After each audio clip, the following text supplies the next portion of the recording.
Bismillahirrahmanirrahim. Assalamu alaikum and very good morning to everyone around here.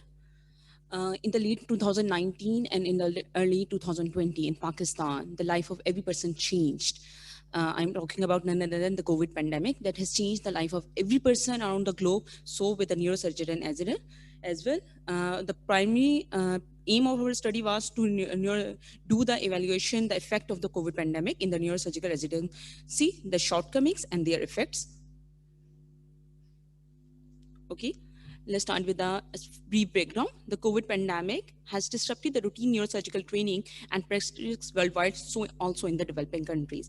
Continuing the neurosurgical training while maintaining the well-being of our resident and the should be the primary concern of the future training, because the pandemic has not been over and it is still going on, or we can face, God forbid, the further kind of the pandemics in the future. So that should be a very primary aim. The COVID pandemic has left us handicapped during the transfer of the knowledge. In third world countries, the matter became more worse due to the weak infrastructure, the fragile healthcare system, multiple deficiencies, and lack of funds. The aim of this study was to see the evaluation of the COVID impact on the neurosurgical residency in the 5 tertiary medical centers in our country. We also aimed at directing the shortcomings of the trainings and provide the solution and characterization the role of virtual education in neurosurgical training. The material is a method. It was a cross-sectional study. We created a Google form. We created a Google form through the Google help. With the help of the social media apps like WhatsApp, we circulated the form all around the country. We take the responses and we apply the SPFF 22 software and we get the results. Let's talk about the results and discussions. We can take the response from the residency year 3, 4, and 5 as in our country. In the European countries, it's residency year 1, 2, 3, 4, 5. That is also leaking here. The most of the residents who responded were from the R3 and the least were from the R5, that's 28%. First of all, we have compared the pre-pandemic with pandemic patient flow. As you can see clearly, the pre-pandemic, there were a lot of patients visiting to the OPD, while during the pandemic, in the start, when the OPDs were not seized, the patient flow highly decreased. The same happened with the elective surgeries. There was a remarkable difference. And in the last months of the pandemics, my study was compromising from the March till September. In the months of May, July, June, there was completely cessation of the elective surgeries. The educational method. The human has a great ability to cope with the situation. As we face the pandemic, our response to the pandemic was to switch our methods from the in-person to the virtual.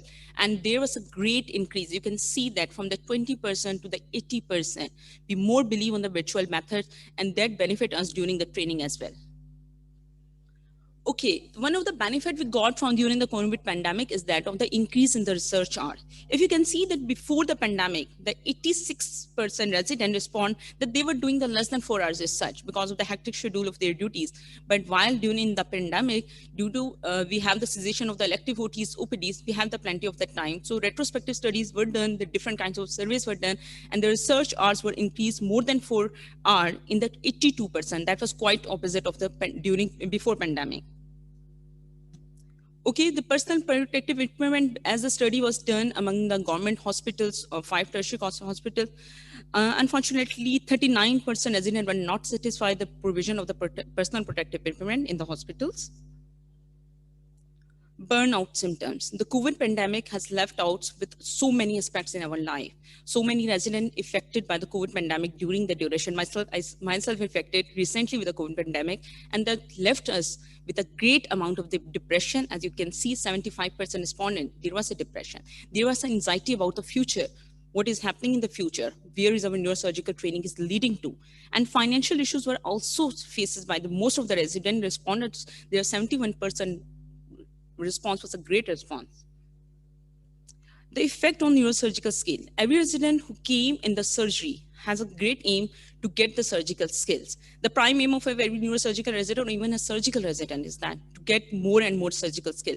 While during COVID pandemic, there was a cessation of the elective surgery. In trauma cases, the flow rate was also decreased. We have done another study on that. So the surgical skills were affected in 91% of the patient. In 90% of the residents, they responded that their surgical skills were affected, while the 9% who were mostly from the junior resident, they have thought they have plenty of the time, so they will learn it later.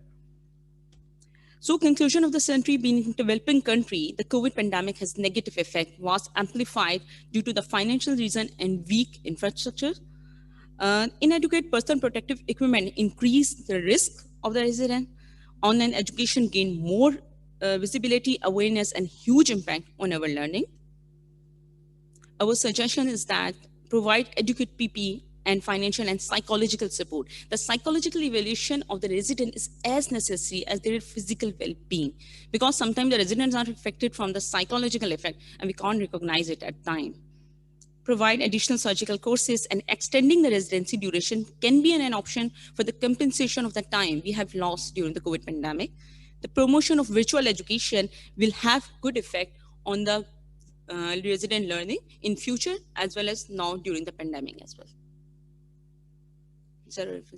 Thank you. Any question?